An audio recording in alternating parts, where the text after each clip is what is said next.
Nah, sebelum kita belajar ke sana, pola bilangan adalah sekumpulan bilangan yang memiliki pola yang sama dan teratur ya. Nah, contoh beberapa pola bilangan nih, misalnya pola bilangan ganjil. Nah, ini polanya teratur nih, dia selalu bilangan ganjil 1, 3, 5, 7, 9, dan seterusnya.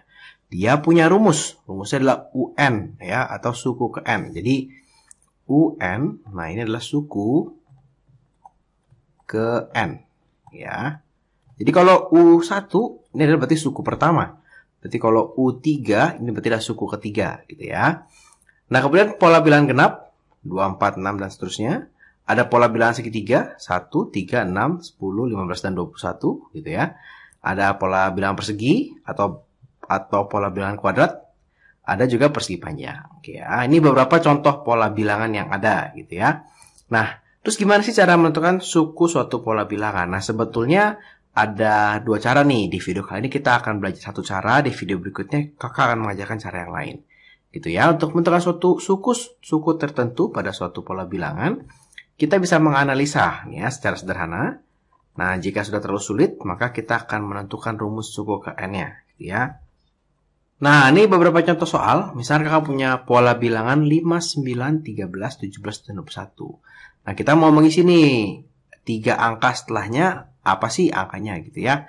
Nah, caranya gimana kita bisa melihat paling mudah itu kita melihat selisih atau misalkan apakah dia dikali 2 atau dikali 3 atau dikali 4 gitu ya.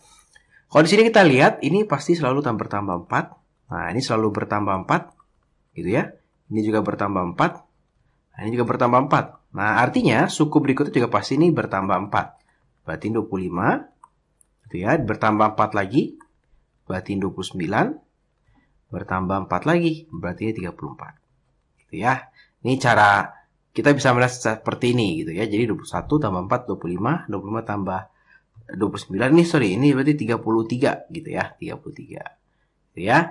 Bukan 34. Nah, atau juga bisa berkurang. Misalkan dari 61 menjadi 54 ini berkurang berapa ya? Berkurang 7 ya. Nah, kemudian berkurang 7 lagi. Nah, ini kemudian berkurang 7 lagi. Nah, berarti ini berkurang 7 lagi menjadi 33 gitu ya. Berkurang 7, kemudian berkurang 7 lagi. Berarti menjadi berapa tuh kalau berkurang 7 lagi? 26. Nah, kemudian berkurang 7 lagi. Nah, menjadi 19. Gitu ya. Jadi dia akan berkurang 7 terus gitu ya. Kita coba contoh lagi soal berikutnya. Nah, misalnya seperti ini. Nah, ini 3 ke 6.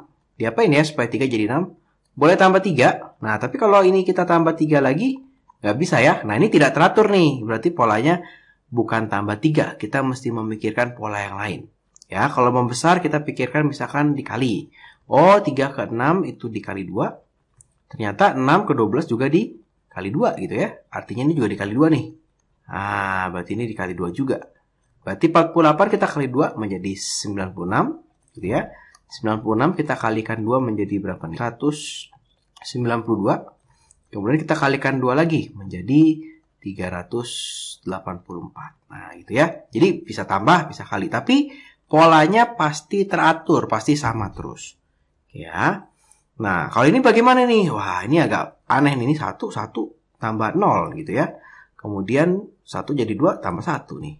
Terus ini ditambah berapa nih? Tambah 1 lagi. Ini kemudian tambah 2 lagi. Nah, ini polanya agak sedikit unik gitu ya. Nah, ini kakak mau memperkenalkan, ini namanya adalah pola bilangan Fibonacci. Nah, bilangan Fibonacci itu apa sih? Nah, ini kalau kalian ketemu pola seperti ini agak sedikit aneh gitu ya. Kalau kita lihat, angka 2 ini didapat dari 1 tambah 1 gitu ya. Nah, angka 3, nah ini didapat dari 2 tambah 1. Nih, oke ya. Nah, kakak bawa warnanya ya. Nah, nih, angka 5. Ini angka 5, ini didapat dari 2 ditambah 3. Oke ya, ini adalah suku sebelumnya. Jadi 5 itu dapat dari 2 ditambah 3 gitu ya. 8. Nah, angka 8. Nah, ini angka 8 didapat dari 5 ditambah dengan 3. Nah, artinya berikutnya adalah berarti 8 tambah 5, berarti 13 gitu ya. Berikutnya lagi berarti berapa nih? 8 ditambah 13 ya. Nah, berarti yang berikutnya lagi adalah 8 ditambah dengan 13. Artinya berapa? 21. Nah, yang terakhir berarti 13 ditambah 21. 34. Ya. Nah, itu cara menentukan suatu suku dari pola bilangan. Itu kita bisa melihat dari polanya apa sih dari suku pertama menjadi suku kedua, menjadi suku ketiga. Itu apa sih yang terjadi dengan suku-suku tersebut, dengan angka-angka tersebut gitu ya. Kemudian kita teruskan saja.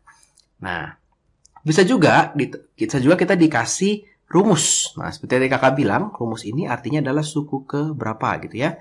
Berarti kalau 5 suku pertama yang kita cari adalah U1. Nah, gimana sih cara pakai rumusnya? Gampang. Di sini N-nya diganti menjadi 1. Maka N di sini juga menjadi 1 ya. Berarti ini 3 dikali 1 ditambah 2. Gitu ya. Artinya dia adalah 3 tambah 2. Artinya ada 5 nih. Gitu ya. Berapa sih U2-nya? Suku keduanya ya. Berarti sama aja. Sekarang N-nya tadi ganti 1. Sekarang diganti 2. Berarti ini 3 dikali 2 ditambah 2. Atau ini 6 ditambah 2. Ya, berarti ini berapa nih? 8. Ya.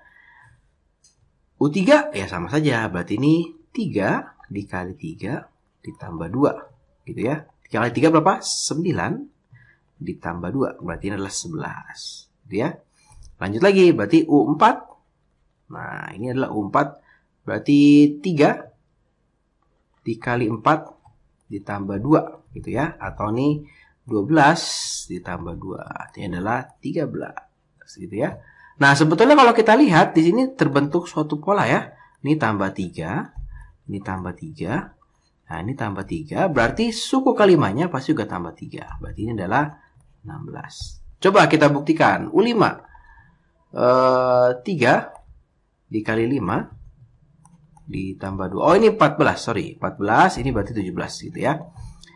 Berarti ini adalah 15 ditambah 2. Nah, betul ya? 17 ya? Nah, berarti boleh saja di tengah jalan, kalau kita sudah ketemu polanya, kita boleh melanjutkan dengan pola tersebut. Gitu ya. Nah, kita coba soal berikutnya. Sama nih, tentukan 5 suku pertama dari suatu pola bilangan dengan rumusnya ini. Berarti seperti yang kakak bilang ya, berarti 5 suku pertama berarti U1. Gitu ya, berarti 1 per 2. Nah, 1 tambah 1 gitu. Jadi setiap ada angka N diganti dengan 1 gitu ya. Jadi ini setengah dikalikan 2 artinya 1 gitu ya. Berarti kalau U2 2 per 2 dikalikan 2 ditambah 1 gitu ya. Berarti ini adalah berapa nih? 1 dikali dengan 3. Ini adalah 3 gitu ya. U berapa nih? U3 berarti sekarang 3 per 2. Nah, ini adalah 3 ditambah 1. Nah, ini adalah 3 per 2 dikali dengan 4 gitu ya. Ini boleh coret 2 artinya jadi 6. Oke. U4. Nah, U4 berarti 4 per 2. Nah, ini 4 tambah 1. Berarti ini adalah 4 bagi 2. 2 dikali 4 tambah 1. 5. Nah, ini berarti 10. Gitu ya. Oke. Kemudian U berapa nih? U5. Nah, ini ternyata polanya juga agak sulit nih. Ini tambah 2. Ini tambah 3. Nah, ini tambah 4. Nah, ayo, biar bisa tebak. Ini tambah berapa? Kita coba ya. Berarti ini 5 per 2. Ini 5 ditambah 1. Gitu ya. Berarti 5 per 2 dikalikan 6. Dicoret jadi 3. Nah, jadi 15. Ditambah 5.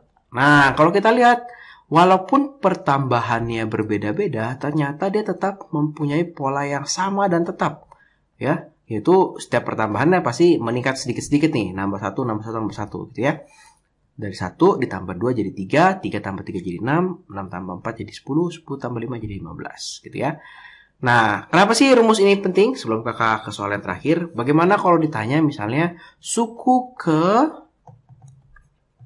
100. Nah, ini nggak mungkin dong kita. Yaudah kak, ini tambah berapa? Tambah 6.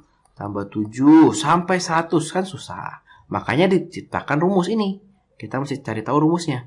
U100 gitu ya. U100 berarti tinggal 100 per 2. Nah, ini 100 tambah 1. Artinya ini berapa nih? 50 dikali 101. Oh, suku 100 itu adalah berapa nih? 5050 gitu. 5050. Jadi nggak perlu nambah-nambah sampai suku 100 gitu. Itu gunanya sih rumus dari suatu pola bilangan.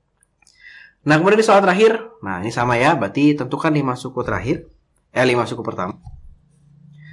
Tentukan 5 suku pertama dari suatu pola bilangan dengan rumus UN, n kuadrat tambah 2n min 5. Oke, tinggal kita tuliskan saja. U1 berarti 1 kuadrat ditambah 2 kali 1 dikurang 5. Berapa nih ya? Berarti ini 1 tambah 2 dikurang 5. Wah, minus nih Kak. Ya nggak apa-apa nih, minus 2 ya. Kan ini tambah jadi 3 dikurang 5, sehingga menjadi minus 2. U2, oke, kita hitung U2. 2 kuadrat ditambah 2 kali 2 dikurang 5. Oh, ini 4 ditambah 4 dikurang 5. Berarti jadi berapa nih? 8 dikurang 5. Oh, ini 3. Berapa? U3. Berarti 3 kuadrat ditambah 2 kali 3 dikurang 5 gitu ya. Berarti ini 9 ditambah 6 dikurang 5. Nah, ini hasilnya adalah 10. Ya. Nah, teruskan lagi U4. Nah, U4 tuh berarti 4 kuadrat ditambah 2 kali 4 dikurang 5. Ya. Berarti ini 16 ditambah 8 dikurang 5 ya. 16 tambah 8, 24 dikurang 5 berarti 19. Ya. U5 terakhir. Nah, 5 kuadrat tambah 2 kali 5 dikurang 5. Nah, ini berarti 25 ditambah 10 dikurang 5 gitu ya. Artinya 30. Gitu. Apakah bisa kita lihat ada pola tertentu? Kalau misalkan penjumlahan ini berarti ditambah berapa nih? Ditambah 5 ya.